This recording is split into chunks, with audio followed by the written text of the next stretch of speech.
Kingdoms rise and empires crumble, and the knowledge and wisdom from past ages are lost to the foggy ruins of time. But for genuine seekers of truth, one place stands alone on a hill. Shining brightly in the darkness, you, dear listener, have reached the Hidden Citadel.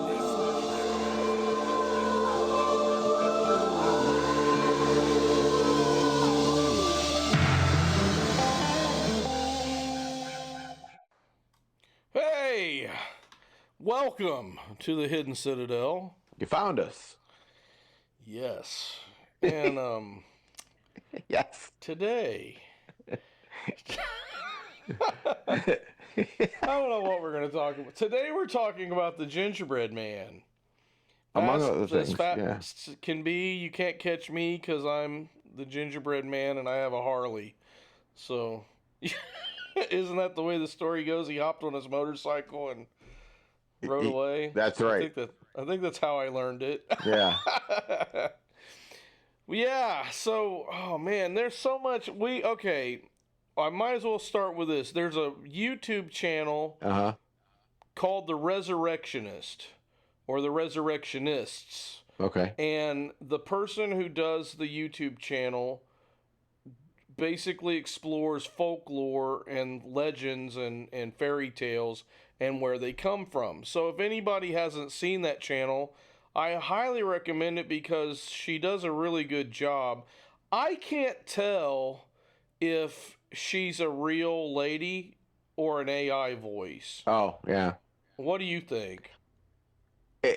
Well, if it's an AI voice, it's really sophisticated. That's because what I was thinking. It sounds still kind of like a lady reading. If that's her real voice, we need to hire her to do like all of our cold opens. Yeah. She's got the coolest voice. It's very soothing. It is. It's like I could sit and listen to her talk about, Ketchup. She could read, ketchup labels. It would be entertaining. But she always talks about like the deeper meanings and the histories of different fairy tales, and the one that really sparked our curiosity this week was the Gingerbread Man, because she got into connecting the Gingerbread Man with ancient rites for not gardening, what do you call it, planting for the crops, and she got into connecting it with the story of Adam and Eve and the sacraments and all this stuff, and it was like there's so much to unpack and talk about. And then we also have a bunch of her other videos that we've kind of looked at where she talks about a lot of the folk tales go all the way back to the time period that we've pretty much established for the Tower of Babel. Yep. And I think there's a lot of interesting stuff that we can kind of talk about with that. And maybe we can, this is sort of a preview? Sequel almost to our Nimrod episode in some ways, because Nimrod was where we started to get into defining it, but it also sort of ties in the Mazzaroth stuff, because planting and harvesting and all that goes right along with understanding the seasons and the celestial clock and all of that kind of stuff. So it's like, it just seems like, man, we could go in a lot of different directions with this topic today. So what do you think? Well, let's just start off with the basic description of the gingerbread story. It's okay. Tell us the story, Greg. Well, it's funny because it's like, I mean, the most basic I can think of is that this, I think it was a widow. As far as I remember, was lonely, and she created a gingerbread child that came to life. Okay. I remember that version, yeah. Yeah, and then, at some point, I can't remember if someone was coming to get him or she was going to go after him. I didn't think she was going after him. I thought someone else was coming after him. I thought that he decided to leave, and then she ran after him, and then he went past a miller or somebody, and then the miller started chasing him. That's right. And it ended up being like there was an old lady who ate the fly or whatever, and everything kind of kept growing until he runs into the fox. Yeah, well, like he kept outsmarting all the different predators who wanted to eat him until the fox appeared to be on his side and basically was said, gonna help him. It just reversed words with him and made him feel safe. You know, it's like the Mephistopheles and Faustian thing. Exactly. Where it's just like, that Faustus thought he was in control, and the whole time Mephistopheles was in control. Yep. And then eventually the fox ate him. So it was his undo. Because he had to climb higher and higher until he got onto his snout. And then it was just a quick just bite and done. And isn't that how sin works? It's like you start off with, and you just progress along. It's always a progression. But he was depending on the wrong savior. It wasn't a savior at all. It was to his demise. Yeah. And I think what we're talking about, was the Little Golden Book. Version of the because the one she talked about was a little bit different. Maybe it was an English version of it, because it was an old man and an old woman who couldn't have children. Yeah. And so then they made the Gingerbread Man that way. And but she talked about how that there are 30 distinct gingerbread stories in Ireland alone. Wow. Of the Gingerbread Man.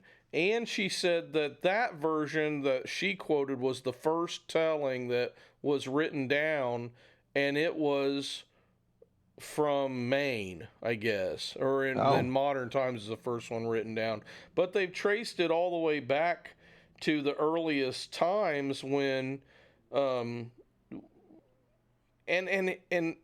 let me finish my sentence. They've traced it all the way back to the earliest times that go all the way back to like the time period of the Tower of Babylon of around 3000 to 3500 BC. Yeah. Okay, that goes along with what we've talked about in the past about how it's really common for people to walk away with an education from the American, definitely, and probably the British, or just what they would consider a classical education, and have this idea that the Greeks invented everything. Yeah. They invented democracy. They invented alphabet. They invented all this stuff. And yet what really happens is they didn't invent that stuff. They just got it from other places. Yeah. They got their religious ideas from the Egyptians. They got democracy from, I think, the Sumerians. Were some ideas that were getting kicked around. They got the idea of alphabet from the Phoenicians. In fact, a lot of their concepts they got from the Phoenicians, mathematics and things like that. And I don't know if we've talked about it, but there's a lot of evidence that shows that the Phoenicians were actually King Solomon's navy. And so that's really cool. Yeah, and so when you get into that, it's like, okay, well, I know you can take the aleph and you can flip it, and then that almost makes an A shape. And then you take the A, but the Phoenician A was on an angle, and it was like a stylized version of an aleph. And then they took that and flipped it, and that makes the A that's in the Greek alphabet. So it's like same way with the beta, some things like that. So different letters of the alphabet, they got it from the Phoenicians, but there's just such a strong argument that can be made that the Phoenicians were Hebrews. Yeah. That it was like a shorthand version of Hebrew. And and I don't even know if regular modern Hebrew, what we would consider Hebrew, was even totally invented by that time either. So it's like it's the Hebrew that they used, in probably building the temple and in building a lot of Jerusalem and a lot of that stuff. And so then the Phoenicians spread all over the place. I mean, they traded even past the Straits of Gibraltar. Some people claim they even came all the way to America, because there's like some evidence of Phoenician coins that ended up in Mississippi, I think. Yeah. And so it's kind of like, the Phoenicians really brought a lot of this around. And so my concept is a lot of the Greek myths, a lot of the things that have to do with the celestial calendar, Yeah. a lot of that stuff goes right back to the Hebrews and the Egyptians and the Sumerians. Yeah. And then people will say, well, the Hebrews got it all from the Sumerians and the Egyptians. But then it's like, okay, well, if you go back further to Abraham, yes, Abraham was a Sumerian, technically. Yeah. But Abraham was alive. Both the Masoretic text and the Septuagint confirm that Abraham was still alive when Noah was alive. Yeah. So it's possible that if they were doing their genealogies or whatever, and this is another thing that's interesting, when Abraham left Ur and went north into the land of the Chaldeans before he came to Canaan, the area where he stopped in Haran is right where everybody came to trade. So it was like the crossroads of all trades. So if Noah's people came down, and they were only like, I think it was less than 500 miles from Ararat to Haran. And so it's like the big water cooler. Exactly. They could have came there to trade, and maybe even Noah in his old age could have been there, and Abraham could have said, oh, I want to meet my great grandfather or whatever, because he's over there. Let's go visit him.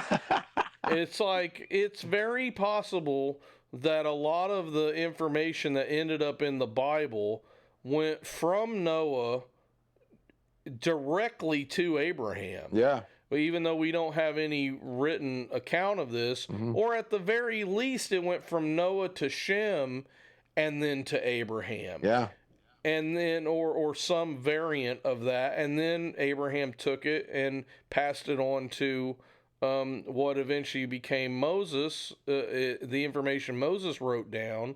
So it's kind of like, it seems to me that there is a strong possibility that a lot of the biblical information that we get really came from early sources, but because we don't have it carved into a rock somewhere, nobody wants to accept it. But it's like, it doesn't take a lot of extrapolation to really see that there's some validity here for the text of the Bible. And the other thing too that is interesting is, if Abraham ran into Noah, and I don't want to discount the fact that God was also showing Moses a lot of stuff on the mountain. Yep. But a lot of times you don't write things down unless you kind of have an understanding of what you're writing down. Yes. So it's like God can sit there and talk to you, and you might not get it, and so you end up with real flowery, imprecise, kind of touchy-feely language. But what we get with Moses is direct blueprints about how you could turn around and build an ark.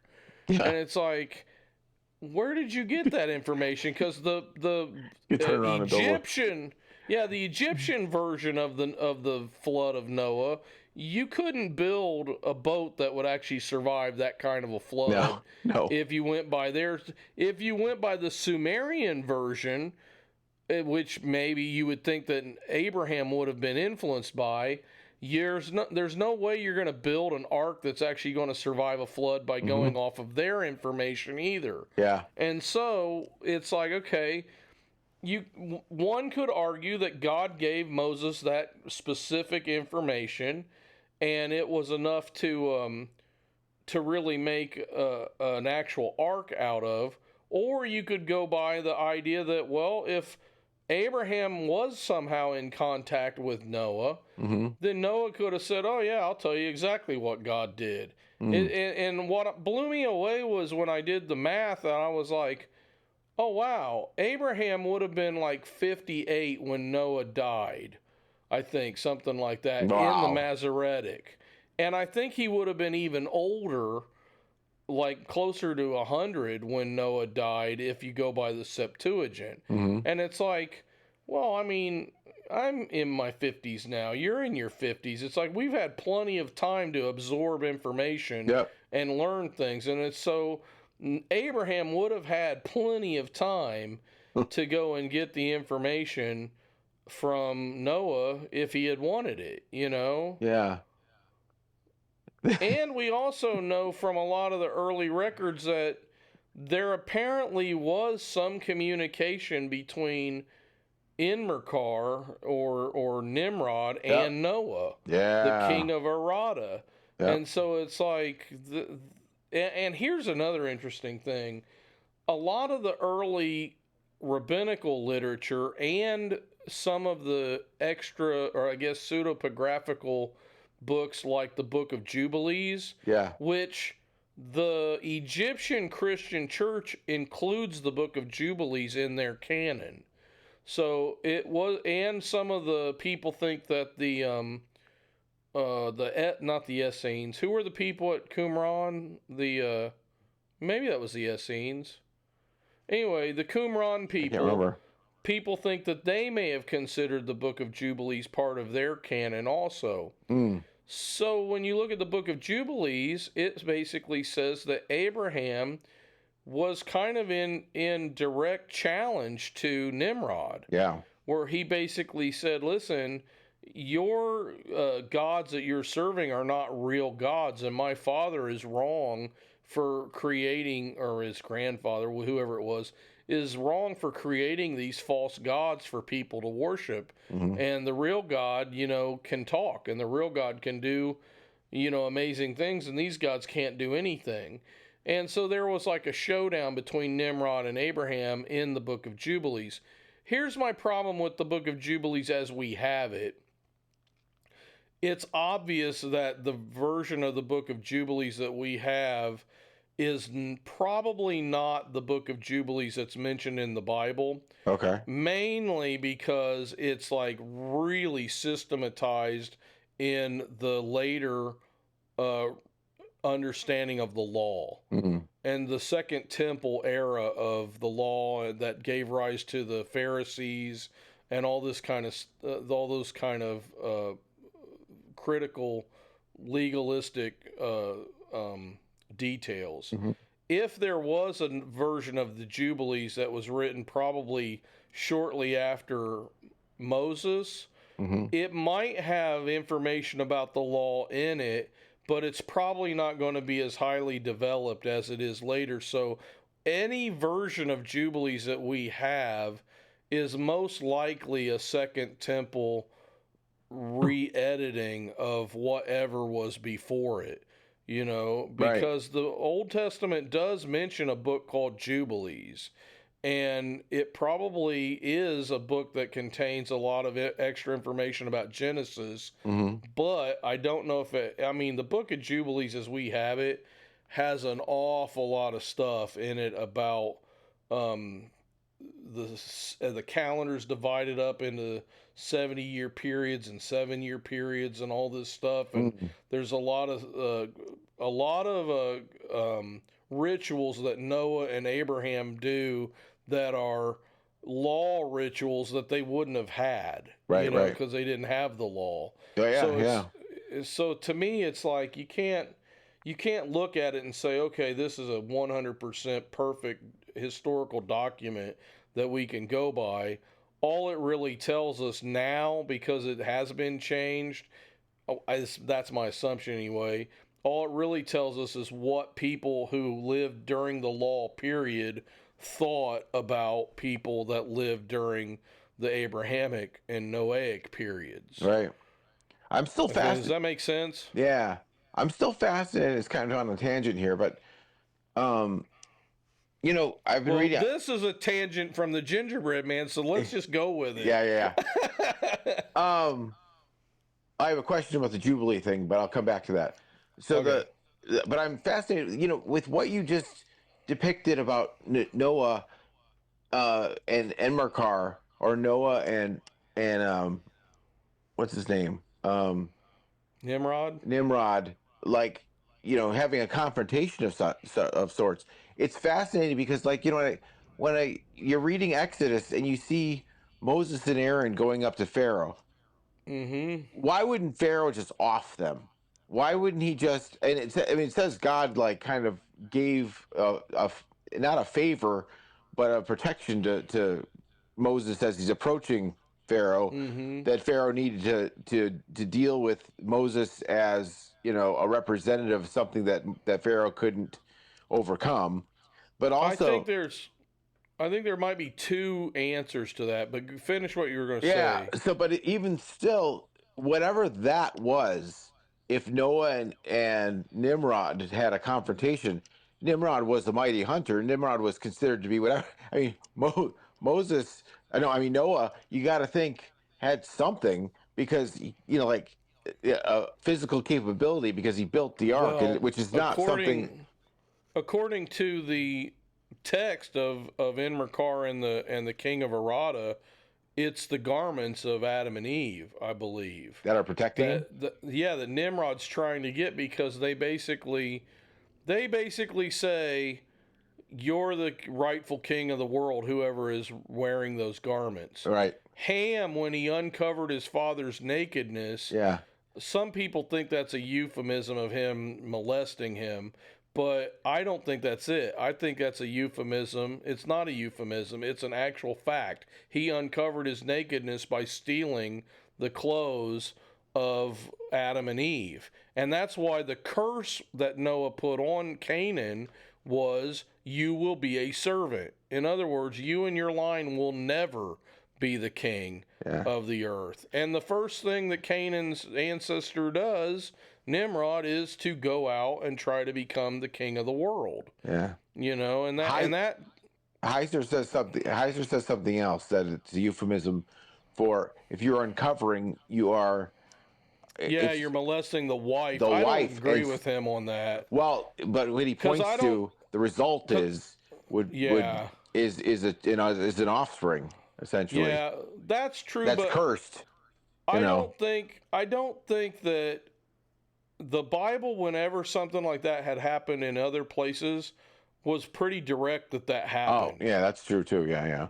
The other thing too is, I don't think Heiser even knew about the Enmerkar and the King of Arada texts, because he never mentioned them in any of his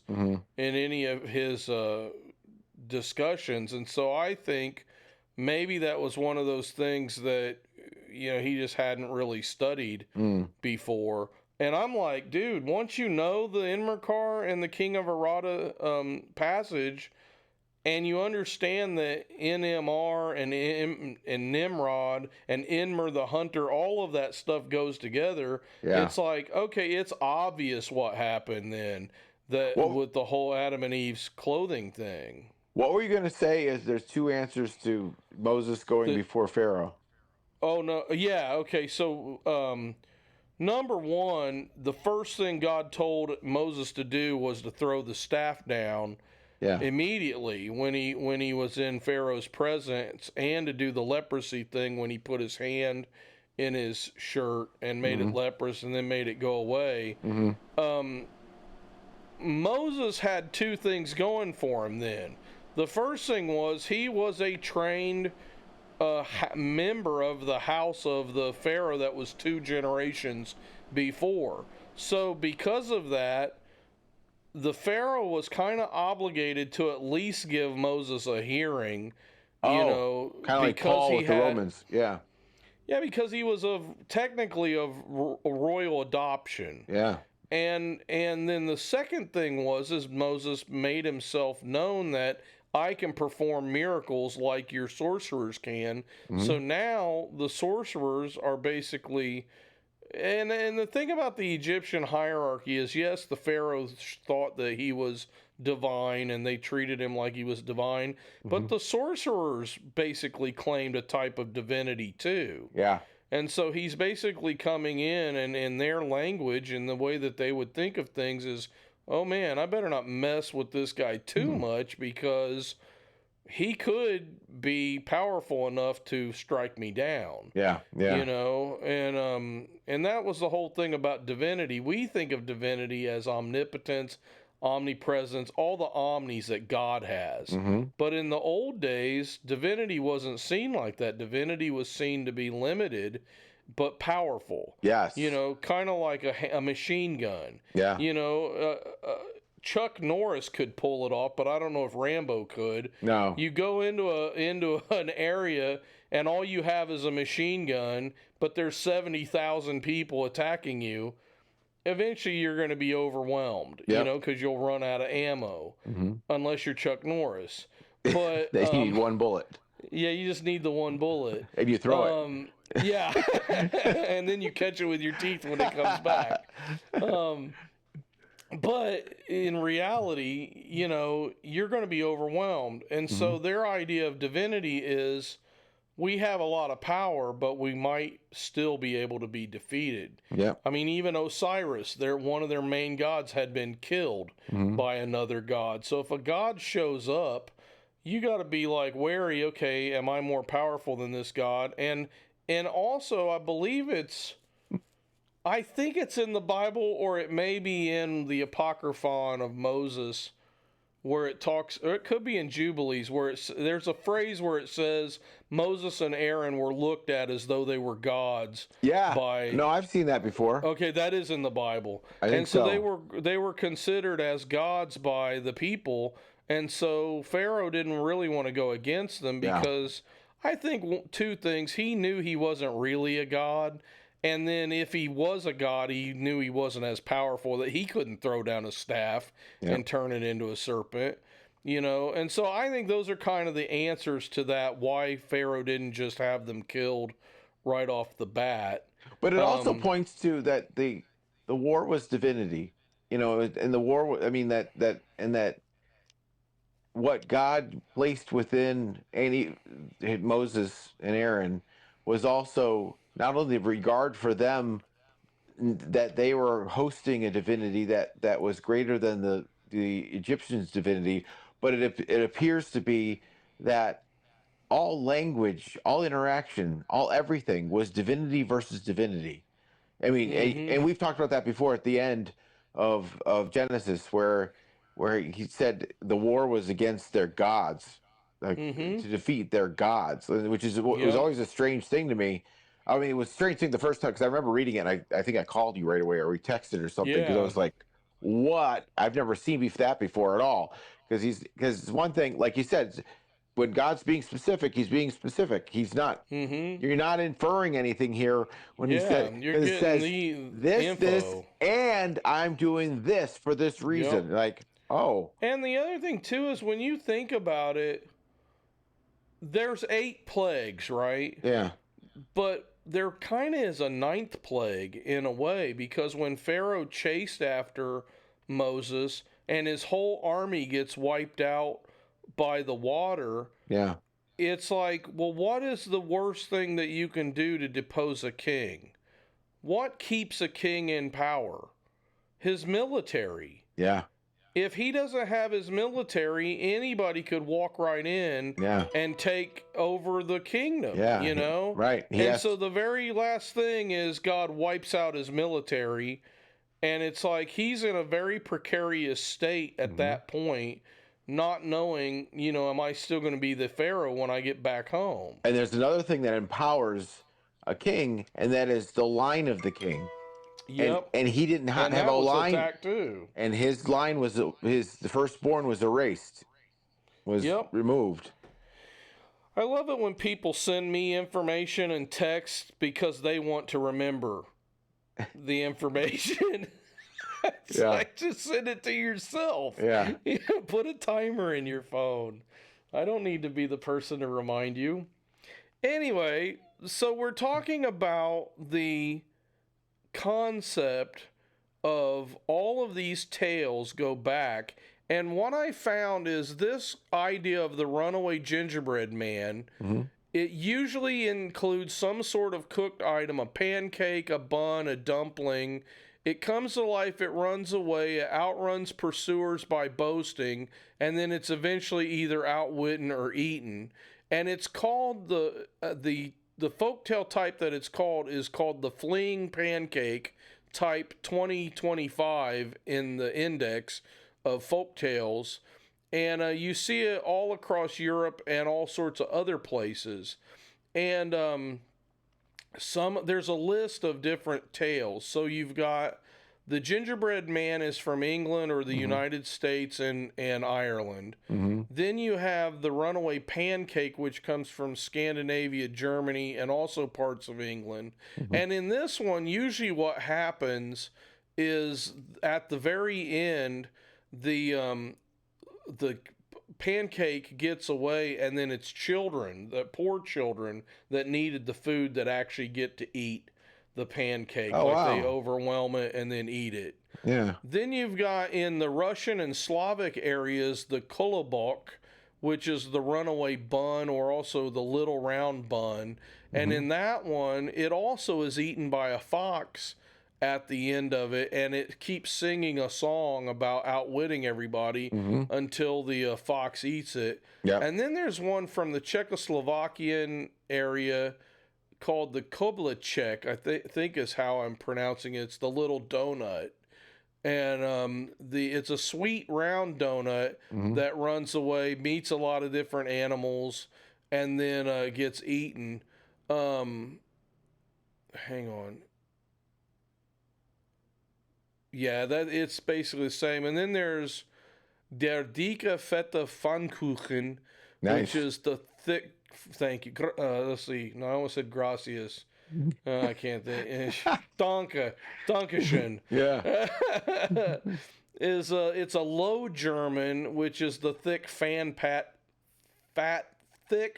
pancake, is what that means, and that was from the 19th century, and it's again the pancake that got away. Sometimes this one also differs where the orphan children get to eat it. And then you've got, apparently there's a lot of American twists on it where it's either cornbread or fried pickles or a Johnny cake.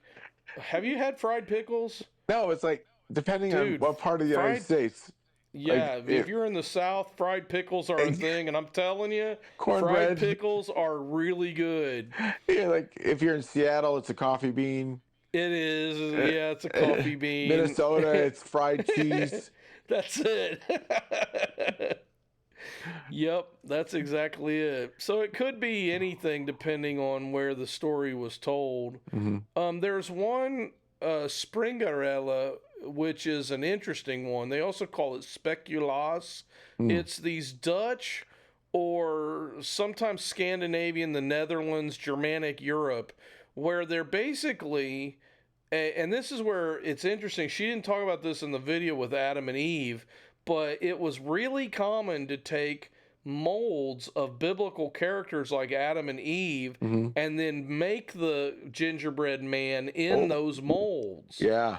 So, and that's where the Speculaas or Springerella cookies kind of come from. So they're like a little, like a pan that you cook it in. Yeah. And then when you pull it out, it looks like it. And so a lot of times those breads were actually, they called them sacred gingerbreads. Right. And they were actually used in communion and worship. So when they would take communion, they would actually have these little gingerbread things, and they would have their glass of wine and their little gingerbread cookie, and that became part of the Eucharist in some of those countries, which I thought that was really fascinating because she didn't even get into that, but she was kind of making a connection between the holy living bread and the Eucharist of the bread of life.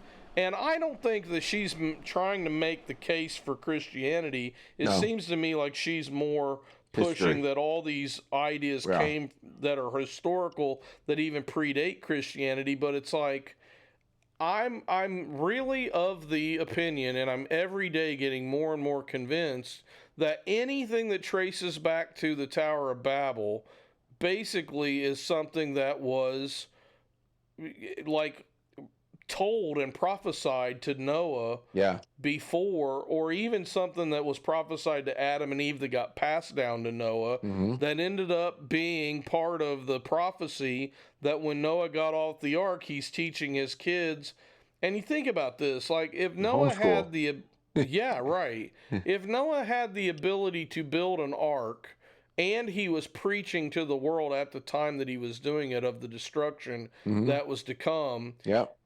Obviously, and we look at the things like Göbekli Tepe and all these things that kind of existed from that time period, then basically what we've got is a very advanced, educated bunch of people that got off of that ark.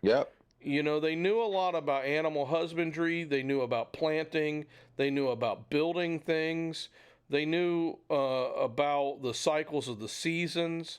They knew about how to make a vineyard. I mean, the first thing Noah did was made a vineyard. You know, how to plant, seafaring. I mean, they knew everything. They knew a lot of stuff. They knew capacity, even the ark, volume. Like they talk about it had those big rocks that have the hole in it that were like ballasts that were able to keep the ship upright. So it's like they knew all that kind of information. It's like, okay, they're not dumb cavemen. No. Okay, and so they're telling the prophecies that God said, listen, you've fallen, but I've got this prophecy. And so the very first thing that Canaan's people do is they raise up Nimrod, and Nimrod goes and he starts. I mean, like, you can trace all fake religions right back to Nimrod. So of course, every mythology in the world that traces itself back to Nimrod is going to have some sort of corruption, whether it's a Mithraic corruption or whether it's the hidden Dionysius cults or the Orphic cults or whatever. They're all going to go back to this truth, you know, that predated them. And I think that's where C.S. Lewis and Tolkien, that was what they really believed, which is why, like, we got to be real careful about elevating guys like Gary Wayne who want to attack Lewis and Tolkien, because if he does that, then he's undermining the actual validity of the truth that we're talking about with the Tower of Babel. Then you're not going to listen to something and retain something important. I was going to just cut in for that how you bring it all back to the Tower of Babel, but I almost feel like every cult really comes back to the Garden of Eden, because because the Nahash takes the words and slightly changes them, and doing so makes a different motivation and influence of the hearer. You know, of the And the only reason I go back to the Tower of Babel with it is because the flood was supposed to be a wiping away of all of that. Right, and then a renewal after. And then a renewal. So it's like, I believe that if we had textual evidence from before the flood, we would probably see a lot of that. And okay, so if that's the case, the only document that I have ever heard alleged that is a pre-flood document would be the Emerald Tablets of Thoth. Which, do you know anything about these? I heard Wes Huff explain them. He debunks them. Yeah, he debunks them pretty well. Yeah. But let's just go for a minute and say that they did exist. If the Emerald Tablets of Thoth existed, then that would mean that there's a document that's pre-flood that basically is a contradiction of everything that God wanted. And now we're getting into what you're talking about. We go back to the Nahash and his lies in Eden, and then these are the documents of his lying. You know, so it's like either way, if they're debunked and they don't really exist, or if they actually did exist and people like Wes just don't have the access to read it, because I mean, let's just face it, there are a lot of documents hidden throughout the world that we don't know about. There are a lot of documents squirreled away in secret archives like the Vatican or some rich guy's collection that we're not going to know anything about. Well, what was that one that we talked about it was basically hidden in the guy's collection? Oh, the Voynich manuscript. Yes. Yes. we would have no idea what that is. It's just We don't know. It's just hidden And in the that. other thing too is like some of these like Phaistos B and Linear A, I believe, is still one, the Rongo Rongo script. There are a lot of writing systems from around the world that we have no clue how, because we just don't have enough of that of samples to go by to be able to make a translation of it. Yeah. And we don't have a Rosetta Stone to help us start making that translation. So it's like some of these documents we're never going to know. But gosh, So it's interesting though when you Sleepy. talk about just a lot of times the depictions of Moses and of Noah, are these almost like grandfathery guys with with longer hair and really big white beards and stuff and Heavy metal guys. heavy metal, yeah, almost heavy metal, but like old, like Old heavy metal, but like they are nowadays. But but Noah must have been some sort of beast because of like formidable because not only if if the run-in with Nimrod was true, that's more of like a thin assumption in a way. But we do know that Og and King Sihon Right. were like they weren't taking him on. They were just like mocking him from the side, and they didn't. It wasn't so. They must have not. They didn't feel they were powerful enough to overcome him, and so they just basically just spread rumors and stuff about it, slandered and gossiped. Well, and that's the thing too is like, I mean, it goes back to the only person that we know of after the flood that became a giant was Nimrod. And it said somehow he became a Gibborim. Yep. And it's like, well, because everybody's like, well, how did the giants come back? And it's like, well, they're in Canaan. Yeah. And Nimrod was the ancestor of Canaan, or the descendant of Canaan, and he became a Gibborim. So it's like somehow through his lineage, I'm thinking these guys took over that area, and they were the ones that they were ultimately the offspring of Nimrod. I don't know what the mechanism was that caused Nimrod to become a Gibborim, unless perhaps an angel took on a female form and I know her name. Her name is Zsa Zsa Gabborim. There you go, Zsa Zsa Gabborim. And so if that's the case, that might explain why the giants came into the earth after that, or whatever weird ritual it was that caused Nimrod to become a Gibborim, and then his descendants naturally would be that way. And when we read the story of Gilgamesh, Gilgamesh is a giant, and there's a lot of connecting up between the possibility of Gilgamesh and Nimrod. Like I think there's some conflation going on. Yeah. Between these, I don't. Go ahead. Have you seen that thing where there's this? It's a conception bed that is I think it's eternally designed in Japan to give the emperor power, and I've heard of this. Yeah, and so when the emperor is anointed, or when he's supposed to ordained or whatever it is, and that he goes to that with and an female angel comes and that he becomes okay. So check this out. Yeah.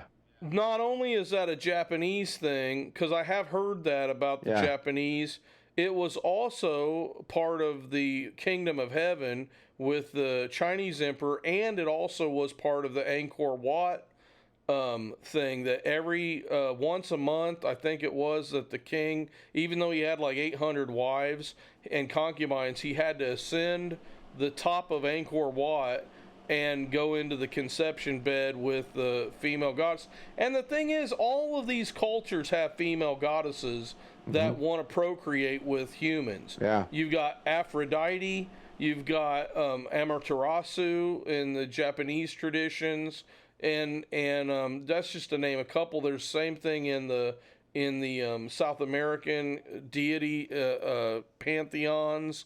In the the Romans got theirs from the Greeks, but they were worshiping deities and female deities before that. The Celtic people had female deities that procreated with humans. So it's like, I don't know where these guys, like, I remember a pastor friend of mine saying, well, there are no female angels. And it's like, where do you get that? Just because the angels named in the Bible weren't female doesn't mean that there weren't female angels. Well, I know, but I think, remember, is it Gary Wayne that says there's always a female, there's always an evil replication of something that's true? Yeah. Okay. So, but it does say it's the sons of God and the daughters of men in the same way, and the replication would be the Holy Spirit and Mary. Yeah. Like, which is, prophesied from way before. Yeah. And so it's almost like if they're causing it to happen, then it's cheapening or making it less likely or non-believable or even prosaic. You're like, just, all right, that's just like everything else. This guy Jesus is just like, Enmerkar, just like any other guy that's really come before. But my point is this: just because the Bible, for the biblical purposes of the theology that we just mentioned, that does not negate the fact that other cultures around the world have mentioned that there is a female entity of some sort that wants to procreate. You also get the whole idea of the incubus versus the succubus, kind of a thing. And it's like, obviously this is something that has attached itself in multiple countries. And whether it's there could have been female giants. So, I mean, it's possible that it's a female spirit of a fallen, a female Nephilim that could be the one that is that they're copulating with or whatever on top of this temple. Her name is Nephilis. Yeah, right. or it could be that maybe there is female angelic beings too, or let's put it this way, female Elohim. Maybe there is something like that, and I don't know that we have enough information to really go by, other than the fact that you can't, when the Bible is telling us something, it's telling us something for a theological purpose, right? It's not necessarily giving us all the information that's out there. And it says it. It says it. Yes. Like, it'll say he did this as much more. If I were to list everything they would done, the amount of pages would be able to put it all in there. Yeah. So it does this, and he did. We see like a work of David is just summed up by whatever he was doing, but we don't get the intricacies of whatever it was.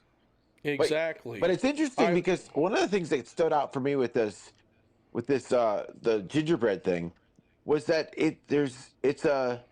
one of the themes is you're taking something essentially from the dust, from the grain, from the whatever, and you're adding a moisture to it.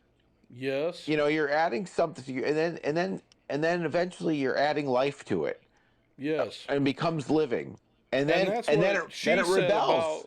That's what she said about Adam and Eve. And that exactly it's the same story. They're from the dust, and they're formed, they're breathed, and as Heiser once pointed out, breathing involves aspiration. You pointed out as well. Moisture, and then they're given a soul, a life, a condition of themselves, and in doing so, they become proud. They become and then they want to leave their maker, and in doing so, they go to their own demise by trying to rest on those that are in creation that they can't trust. And the pride and the hubris that you see with the Gingerbread Man is, I don't need you. Right. Fast as fast can be, you're never going to catch me because I'm the Gingerbread Man. Yeah. Oh, you're the Gingerbread Man? So that makes you worthy of us, worshiping you. No. You're just the Gingerbread Man. Yeah.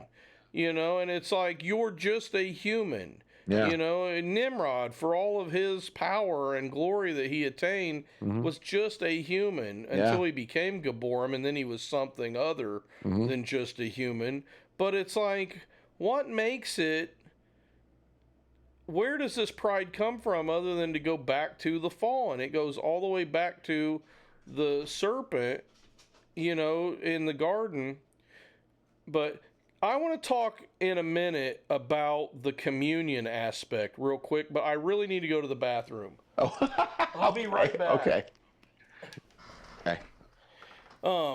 Okay, so I want to ask I want to get your take on the communion sacred food concept. What do you think about that? I don't know.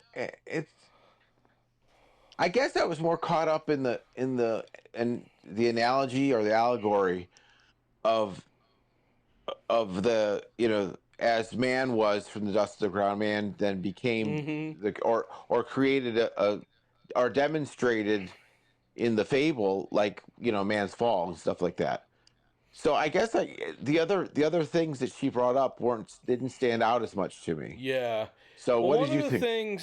One of the things that I think about a lot is when I was a pastor, one of the things that I cared about was I did not like using Wonder Bread as the communion bread. Mm-hmm. Because when you and I don't really like the idea of using gingerbread as the communion bread necessarily, unless it's made this way. The point of communion is that you're using the matzah of the Passover as the bread. So it's an unleavened bread. Yeah. And I've actually heard preachers say, oh no, communion bread has to be leavened because it's got the life within it. And it's like, no. The point of it is it's unleavened bread. That's and it's dumb. Been pierced. Yeah. The bread is actually, to make it, you pierce it with a fork to keep it from rising up. And so it's got among stripes. Other things, like yeast. Exactly. It has stripes all over it to represent the scourging and the piercing of Jesus. And it's like, it's really interesting that this bread is it's consumed as a representation of Christ, and that it predates Christ. Yeah. Like the whole idea of holy bread, again, it goes all the way back to the Moses having the loaves that gets laid out of the showbread that gets laid out on the table. And a lot of times you'll hear people say, well, you've got the Greeks and the mystery religions were doing this already, and it's like, okay, but wait a minute. You can make a real strong case that when the 10 tribes were dispersed, that some of them went to Greece.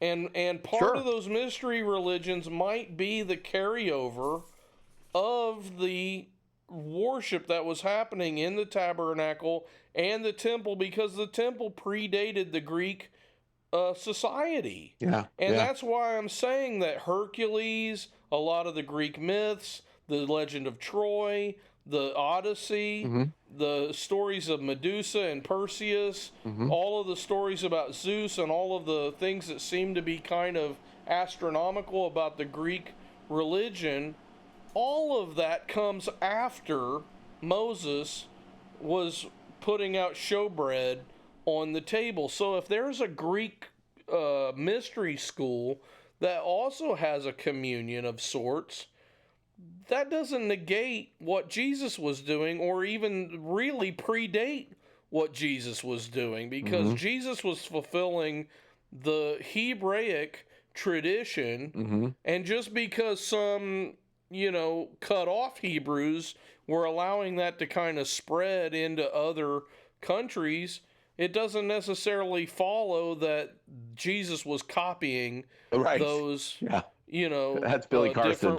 Yeah, exactly. He's not copying Mithra, or in fact, we can make a good example that Mithra didn't even show up till 300 AD. Yeah. But let's just, for the sake of argument, say that he did exist before then. Jesus wasn't copying him. No. Because they were copying Jesus. Yep. Because Jesus was all the way back to the Garden of Eden. Yep. And before. Yeah. And before, yeah. Yeah. So I had been thinking about that when she started talking about the gingerbread man being a representation of like of like the Eucharist. I was Yeah. like, that's pretty interesting, you know. Well, that is a very Catholic idea that it actually comes to life. You know, that it is it's a living the living bread. It is a Catholic idea, but on the other hand, it is something that brings life. So if like you participate in the communion Mm-hmm. because you are now a believer, your belief has led you to participate into the communion, and thus Sure. you have new life in Christ. So Yeah. it's like I don't believe in the transubstantiation where Right. it literally That's what I think becomes the she's talking body. about, though. Yeah. I think she is, yeah. Yeah. But I don't think it literally becomes the body and blood of No. Christ. But I do think people can get saved through communion. Like if you are, say you're totally don't know anything about the Bible, Yeah. and you come into a service and they start talking about what communion means, Mm-hmm. and you're like, man, I want to be a part of that, and you go get communion, you're not taking communion in an unworthy manner at that point. You're taking communion because you want communion with God. Mm-hmm. You know, and it's like that can easily be the first step. So many Christians get hung up on, oh, you got to say the sinner's prayer or something like that. Sinner's prayer isn't in the Bible. You know, and it's like the minute Believe you is. Yeah. believe is, and the minute you've set your mind that you're going to believe and live your life according to that, that's where salvation starts. Mm-hmm. And I would like to say that it starts there because it really doesn't end until we're with God. Yeah. You know, and it's like that's where I think the Calvinists kind of get it wrong that, you know, once saved, always saved. It's like, what is saved? Yeah. You know, the Bible, when it talks about salvation, it's always in the sense that you are with God. Mm-hmm.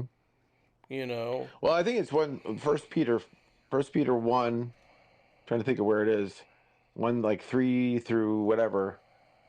And it talks about that you're anticipating the what It's a salvation forward-looking. brings, right? So Yes. salvation is not an end point, but a participatory point. Exactly. That It's a progressive continuum. point. Yeah, a continuum. Yeah. Yeah. Yeah. Yeah, so I think we've pretty much nailed Yeah. the gingerbread topic. We probably need to figure out what a gingerbread petal would do. We know the color. Yes. Or maybe not a gingerbread. Maybe it's a bread petal. I don't know. What did Bread sing? They sang If. Yeah. I don't know. I don't know if that's a I don't know if that's a classic guitar sound, you know. It'd be funny to have a yeast pedal. There you go. It just inflate like it when you hit it, or matzah or something. It's matzah and I don't know, matzah and wonder. So it's like when you click it, you have a dry sound with nothing. When you it's click, like a cracker. Right. It's when sort it's of off, fragile and it breaks. You bring it on. You can saturate it. It becomes like gets very big and fluffy. But you know, maybe not that all that appealing. Like you just realize there's really nothing to this. You got to have cheese with it or something, or jam or something to make it better. Oh, this is a great pedal. Anything that you have to add cheese to, you just won me over. That's it. You got it. Not because of the flavor of cheese, the concept of cheese. The concept of cheese. I grew up in the 80s. We loved That's it. You loved your cheese. Cheese was our music. That's it. Cheesy. That's it. I don't know of any you could have other pedals though related to what we were discussing today. It doesn't just have to be the Gingerbread Man. Yeah. But I think the Gingerbread Man sounds like a cool concept because ginger in itself is an interesting thing because ginger is a spice that also has a lot of healing properties. Yeah. So if you have a pedal that's a gingerbread pedal, it should be sweet. It should sweeten up the mix somehow, but add some sort of healing to the tone. Ginger doesn't. It's not just sweet to me. There's a little bit of a burn in it. Yeah, So there is. it's weird because it's you kind of it's not just like, oh, that was a cookie. It's like, oh, that's a Yeah, cookie. yeah. And like, you know what I mean? Yeah, and it's true. And the more ginger that's in there, like ginger ale, Yeah. like you can have just regular old ginger ale, and then you can have that home brewed stuff that like burns your face off. Yeah. Yeah. Ginger ale, So it's Yeah. like there could actually be some spiciness Yeah. to the tone. Like there could be a dial that you add the it could be the ginger dial. Yeah. And as you add it, you get more and more, More of a sizzle. burn, like a hot, burn, yeah, like a overdrive. Brian May Yeah. overdrive to Yeah. it. That as you dial it in, it gets more of that chainsaw cutting through That's kind kind of of cool. I like that. The gingerbread man. That is so. Gingerbread man is so JHS. Come on, Josh. I know. Come on, Josh. You can do the gingerbread you got the pedal. pedal. You got that little gingerbread man on there. Yeah, you should do that. Come on. And then send it, put Hidden Citadel down at the bottom and Yep. send it to us. Yeah. All right. If you love us, go to hiddencitadel4.wordpress.com. And we do have articles about what we have talked about today. Not necessarily Yes. the gingerbread man, but all No. this other stuff is really being fleshed out over there at the WordPress site. So go check it out and let us know what you think. Yeah. We have been getting some nice comments from people about how they've been enjoying the show. And I'm like, that's really cool. So Yeah. thank you guys for listening and thank you for sharing it. The best thing you can do to help us out really is just to share these videos with other people Yep. you think might be interested. Mm-hmm. And then the next best thing is to go to redbubble.com and buy one of our t-shirts because we have quite a few t-shirts. One of the newest ones is the Masked Moron shirt, but we also have a whole bunch of other shirts that are available. I think we need a gingerbread man. We do need a gingerbread man I think that'd be shirt. slick. That would be cool. I need to build one, come up with one of Yeah. those. Also, we have our books, and we have a lot of books, not just the Encyclopedia of Weird Crap, but this week I made leaps and bounds. Oh, you guys are going to be with the Parafable, the first one. I am so excited, and I'm hoping that this weekend we have 2 hurricanes coming to North Carolina, so I'm hoping that I won't be able to do anything, and I'll be able to sit down and work on the rest of this Parafable and get it knocked out. But it's going to be really cool when it's available. I've also been thinking about, somebody mentioned maybe we ought to put out our own Book of Jubilees and Book of Jasher and Book of Enoch and all that. And I'm like, I think a Hidden Citadel line of those classic texts might be really cool. That's a great idea. So I'm kind of kicking that idea around and seeing how hard that would be for us to come up with. But I think that would be cool. Produce those. But we also have the TOB, which is a novel we wrote. We've got the Parable of the Talons, which is a children's book that Greg came up with. We've got our Encyclopedias of Weird Crap. And we have the Mandolin Dead Man's Tuning series. The Hard Rain. We've got my Ren Magic. Ren Fair Magic. I've got lyrics and music theory for aspiring songwriters. It's like we've got a lot of information that if you want to support us, go to Amazon and just look us up because there's a lot of different books that you can get and check out. The Fantastic Flying Frogs, the Brothers Graham. Yes, Brothers Graham. Hey, Spotify. Tell us about is your new song out yet? It's funny. It's supposed to. It's gonna drop where we are right now. It'll drop in probably 4 weeks because once it goes to distro, you have to wait 4 weeks. But so it will being probably finalized. by the time this video comes out, it'll just about be ready. Yeah, it's called Proximity, and there's going to be a video with it. It's a really cool video, and you're going to see some little cookies and Easter eggs having to do with Hidden Citadel. Nice, but are they going to be gingerbread cookies? They very well could. So yeah, check out Brothers Graham. Check out the Fantastic Flying Frogs. And if you enjoyed what we're doing, please like, subscribe, share, and send it to everybody. But most importantly, stay in the Citadel because night is coming.